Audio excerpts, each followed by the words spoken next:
ท่านผู้มีเกียรติที่เดินทางมาร่วมงานในวันนี้ท่านที่มีความประสงค์ที่จะเป็นเจ้าภาพสวดที่นำซองมาแล้วกรุณานำซองออกมาแล้วกล่าวคำถวายจะได้เรียกชื่อท่านออกไปถวายปัจจัยเป็นลำดับต่อไป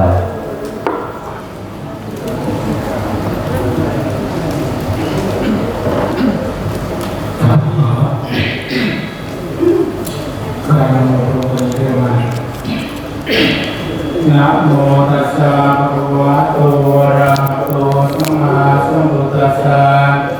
นะโมตัสสะภะคะวะโตอะระหะโตสัมมาสัมพุทธัสสะนะโมตัสสะภะคะวะโตอะระหะโต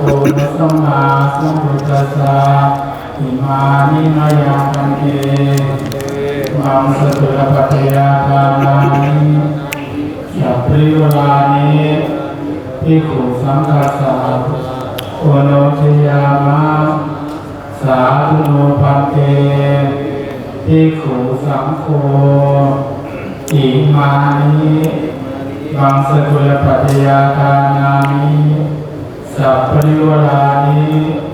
ปฏิปันหาตุธัมมาคันเทวะมาตาปิตุอาทีนันจายาตกานังกาลกตานังทีคารตัง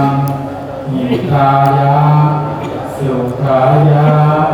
ข้าแต่ท่านพระสงฆ์ผู้เจริญข้าพเจ้าทั้งหลายขอน้อมถวายปัจจัยบางสกุลทั้งหลายเหล่านี้แด่พระสงฆ์ขอพระสงฆ์จงรับปัจจัยบางสกุลทั้งหลายเหล่านี้ของพวกข้าพเจ้าทั้งหลาย